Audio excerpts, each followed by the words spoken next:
Hello everyone, good morning. Welcome back to my channel mister and missus Gangori. और मेरे channel पर जो भी न्यू है वो मेरे चैनल सब्सक्राइब कर ले।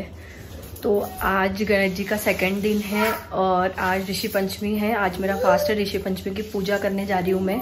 गणेश जी की पूजा हो चुकी है, तो चलिए चलते अपन देखते कैसे क्या पूजा होगी, क्या करना है मैं आपको बताती हूँ।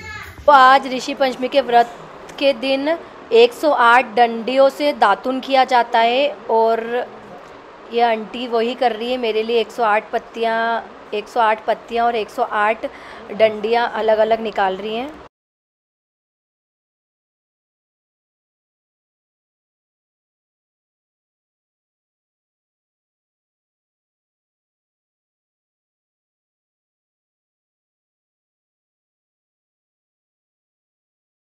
और ये आंटी यहाँ पे 108 पत्तियों से मेरे निकाल रही, क्योंकि इस 108 पत्तियों से 108 लोटे से इस पत्तियों को सर पे रख के नहाना पड़ता है।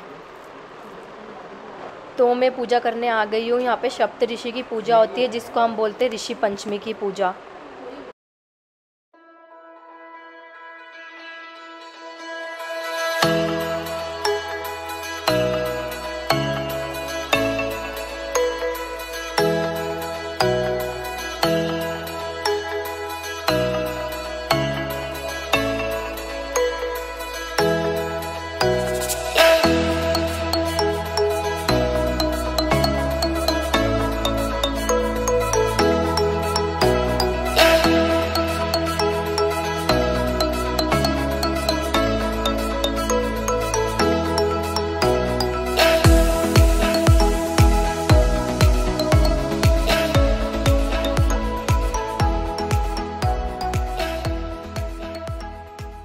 माध्यमों को सुना है।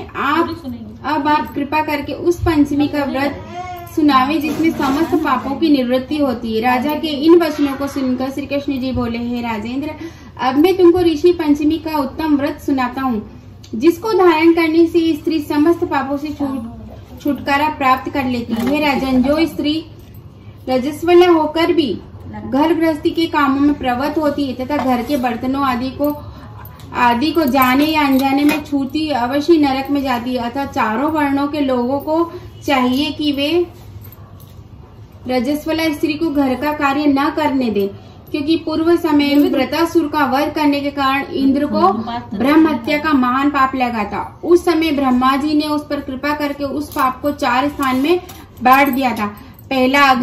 पहला अग्नि की ज्वाला में, दूसरा नदियों के बरसाती जल में, तीसरा पर्वतों में और चौथा स्त्री के रज में विभाजित करके उसके पाप की शुद्धि करती थी। बस इसी पाप के प्रभाव के कारण रजस्वला स्त्री पहले दिन चांडालनी, दूसरे दिन ब्रह्म हत्यारिणी और तीसरे दिन धोबन के समान रहती है और चौथे दिन शुद्ध हो पाती है।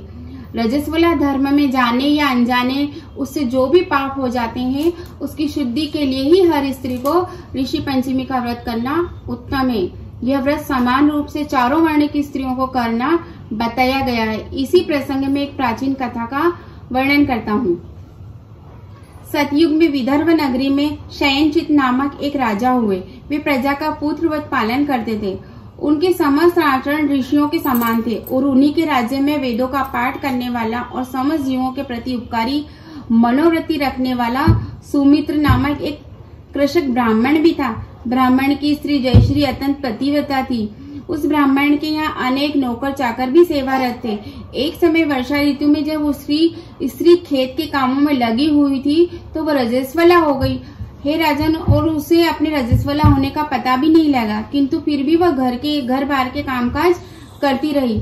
उसने घर गृहस्थी के बर्तन आदि सभी को अपने हाथों से छू दिया। कुछ समय के पश्चात वे दोनों स्त्री पुरुष अपनी अपनी आयु को भोगकर मृत्यु को प्राप्त हुए। जयश्री अपने ऋतु दोष के कारण कुतिया और पति सुमित्र को रजस्वला स्त्री के संपर्क में आने के कारण बैल की योनि प्राप्त हुई। क्योंकि ऋतु दोष के अतिरिक्त इन दोनों का और कोई अपराध नहीं था, इस कारण उन दोनों को अपने पूर्व जन्म के समस्त विवरण भी याद रहे। वे दोनों कुतिया और बैल के रूप में उसी नगर में अपने ही पुत्र सुचित्र के यहाँ रहने लगे। धर्मात्मा सुचित्र अपने अतिथियों का पूर्ण सत्कार किया करता था। अपने पिता के श्राद्ध के दिन उसने अपने घर ब्राह्मणों को जिमाने के लिए नाना प्रकार के भोजन बनवाए। जब उसकी स्त्री किसी काम से रसोई से बाहर गई हुई थी तो एक सर्प ने रसोई की खीर के बर्तन में विष वमन कर दिया। कुतिया के रूप में सुचित्र की माँ कुछ दूर से यह सब देख रही थी और पुत्र की बहू के आने पर उसने अपने पुत्र को ब्रह्म हत्या के पाप से बचाने के लिए उस बर्तन में मुंह डाल दिया।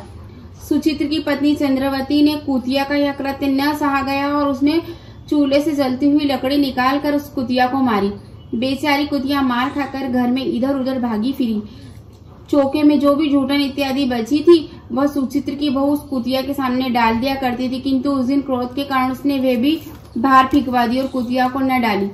सब खाद्य पदार्थों को फिकवा कर साफ बर्तनों में उसने सब खाना दोबारा बनवाया तथा ब्राह्मणों को जिमाया। अब रात्रि के समय भूख से व्याकुल होकर वह कुतिया बैल के रूप में रह रहे अपने पूर्व पति के पास जाकर बोली कि स्वामी, आज तो मैं भूख से मरी जा रही हूँ। वैसे तो मेरा पुत्र रोज खाने को कुछ देता था, लेकिन आज तो उसने मुझे कुछ नहीं दिया। मैंने सांप के विष वाले खीर के बर्तन को अनेक ब्रह्म हत्याओं के भय से छूकर न खाने योग्य कर दिया। इस कारण उसकी बहू ने मुझे मारा और आज खाने को भी कुछ नहीं दिया। तब बेल बोला, हे भद्रे, तेरे पापों के कारण तो मैं भी इस योनि में आ पड़ा हूँ और आज बोझा ढोते ढोते मेरी कमर भी टूट रही है। आज मैं भी दिन भर खेत में हल से जुता रहा। मेरे पुत्र ने आज मुझे भोजन भी नहीं दिया और ऊपर से मारा भी खूब। मुझे इस प्रकार कष्ट देकर उसने मेरे श्राद्ध को निष्फल कर दिया। अपने माता पिता की इन बातों को उनका पुत्र सुचित्र सुन रहा था और उसने उसी समय उनको भरपेट भोजन कराया। फिर उनके दुख से दुखी और वह प्रातः वन की ओर चला गया और वन में जाकर अपने ऋषियों से पूछा कि हे ऋषिवरों, मेरे माता पिता किन कर्मों के कारण इस नीच योनियों को प्राप्त हुए हैं और अब किस प्रकार से वे इससे छुटकारा पा सकते हैं। उन वचनों को श्रवण कर सर्वतपा नामक ऋषि उस ब्राह्मण कुमार पर दया करके बोले, पूर्व जन्म में तुम्हारी माता अपने उच्च श्रृंखला स्वभाव के कारण रजस्वला होते हुए भी घर गृहस्थी की समस्त वस्तुओं को स्पर्श किया था और तुम्हारी पिता ने तुम्हारी माँ को स्पर्श किया। इस कारण वे कुतिया और बैल की योनि को प्राप्त हुए हैं। तुमको उनकी मुक्ति के लिए अब सप्तनिक ऋषि पंचमी का व्रत धारण करके तथा उसका फल अपने माता पिता को अर्पण करना होगा। भादो मास के शुक्ल पक्ष की जब पंचमी आवे तब मुख शुद्धि करके मध्याह्न में नदी के पवित्र जल में स्नान करना, फिर नवीन शुद्ध रेशमी वस्त्रों को धारण करके अरुंधति सहित सप्त ऋषियों का पूजन करना। हाँ, सर्वतपा ऋषि के इन वचनों को श्रवण करके सुचित ने अपने घर लौट रहे ऋषि पंचमी के दिन आने पर पत्नी सहित समस्त विधि विधान से इस व्रत को किया और उसके पुण्य को अपने माता पिता को अर्पित कर दिया।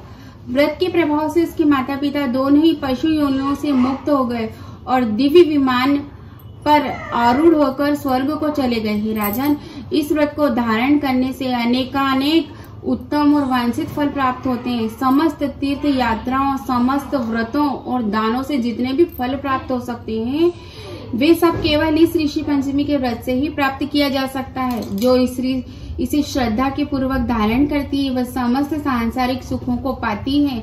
वह यह व्रत समस्त ऐश्वर्यों को देने वाला है और स्त्रियों के समस्त पापों को नाश करने वाला है, इसमें संशय नहीं है। इस व्रत की कथा को पढ़ने तथा सुनने वाले भी समस्त पापों से छुटकारा प्राप्त कर सुखों को प्राप्त करते हैं। इति ऋषि पंचमी व्रत कथा समापन। बोलो सप्तऋषि महाराज की जय।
का।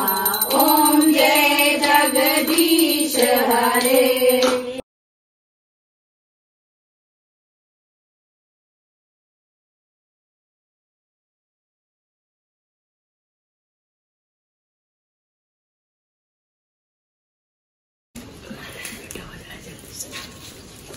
इधर उधर सब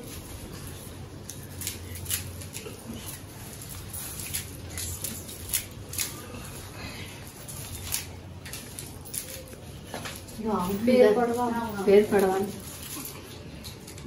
आशीर्वाद दो सब। बेटा हो जाए। तो दीदी और मैं आ चुके हैं पूजा करके घर, और पूजा हमारी हो गई है खत्म, है ना दीदी? हाँ, आज के दिन मोरधन खाते हैं तो शाम को मोरधन बनेगा, उसी से हम अपना फास्ट खोलेंगे शाम को। मोरधन फास्ट तो वैसे कल खुलेगा। हाँ, शाम को मोरधन खाएंगे सिर्फ। तो अब हम लोग शाम की पूजा कर रहे हैं। चलिए करते हैं हम लोग पूजा गणेश जी की।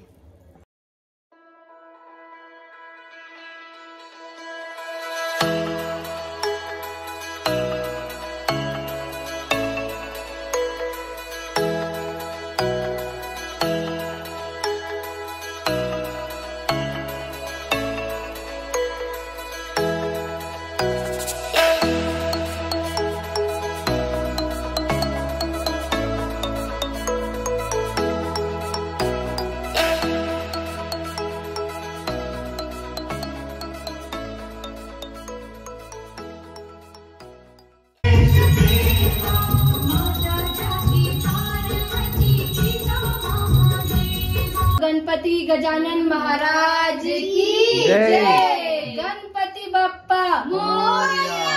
गणपति बप्पा मोरया। मंगल करता जय देव जय देव जय देव जय देव।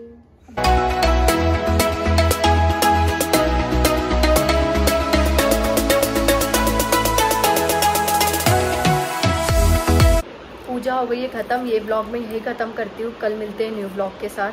तो अगर वीडियो अच्छा लगे तो लाइक कमेंट शेयर करना मत भूलना। Thank you, thanks for watching my video.